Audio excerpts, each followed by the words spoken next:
17 अगस्त 2025 की रात लाहौर एयरपोर्ट पर एक ड्रामाई सूरत-ए-हाल पैदा हुई।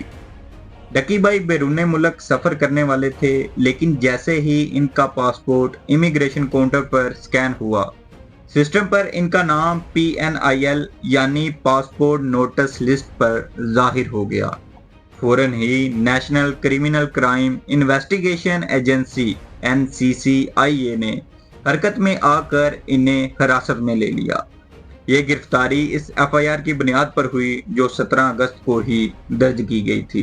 इस FIR का ताल्लुक एक इंक्वायरी से था जो 13 जून 2025 को शुरू की गई थी। FIR के मुताबिक डकी भाई पर इल्ज़ाम है कि इन्होंने मुख्तलिफ ऑनलाइन जुआ और बैटिंग ऐप्स जैसे बिनोमो, 1xBet, Bet365 और B9 गेम को अपने सोशल मीडिया प्लेटफॉर्म पर प्रमोट किया और इसके बदले में माली फ़ायदा उठाया। हुकूमती मौक़िफ़ ये है कि ये ऐप्स गैर कानूनी हैं और आवाम को माली नुकसान पहुंचा सकती हैं, इसलिए इनकी प्रमोशन जुर्म के ज़ुमरे में आती है। FIR में दर्ज दफ़ात दर्ज झैल हैं। PECA 2016 prevention of electronic crime act, section 13 electronic जालसाजी, section 14 electronic fraud, section 25 spin, section 26 spoofing, 294B तजारती मकासद के लिए इनाम या लालच देना, 420 धोखाधड़ी और फ्रॉड। ये दफात संगीन नौयत की हैं और अगर जुर्म साबित हो जाए तो सजाएं बारी जुर्मानों और कैद दोनों की सूरत में हो सकती हैं। गिरफ्तारी के अगले ही दिन डकी भाई को अदालत में पेश किया गया।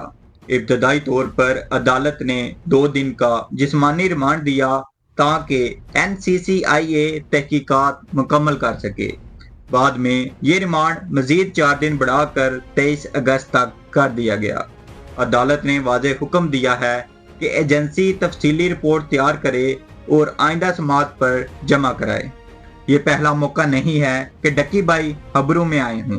इससे पहले भी एक वाकया मोटरवे पर पेश आया था जब इन्होंने तेज रफ्तारी और खतरनाक ड्राइविंग के स्टंट किए थे। इस केस में इन्होंने जमानत हासिल कर ली थी और मामला ठंडा हो गया था, लेकिन इस बार का मामला मुख्तलिफ और ज्यादा संजीदा है क्योंकि ये बराह रास्त ऑनलाइन जुआ और अवामी नुकसान से जुड़ा है। डकी भाई पाकिस्तान के सबसे बड़े यूट्यूबर्स में से एक हैं जिनके लाखों सब्सक्राइबर हैं। इनकी गिरफ्तारी के बाद सोशल मीडिया पर शदीद बहस जारी है। कुछ लोग कहते हैं कि अगर वाकई इन्होंने जुआ प्रमोट किया है तो ये गलत है और इस पर कानून के मुताबिक कार्रवाई होनी चाहिए, जबकि इनके फैंस का कहना है कि डकी भाई को टारगेट किया जा रहा है और असल हकीकत अदालत ही साबित करेगी। अब अगली समाअत में NCCIA को अपनी मुकम्मल रिपोर्ट अदालत के सामने पेश करनी है। इस रिपोर्ट और शवाहिद की बुनियाद पर यह फैसला होगा कि डकी भाई के खिलाफ फर्द जुर्म आयद की जाए या इन्हें बरी किया जाए। तो दोस्तों, ये थी डकी भाई के केस की मुकम्मल और असल तफसील जो अदालत और मोतबर ज़राए से सामने आई है।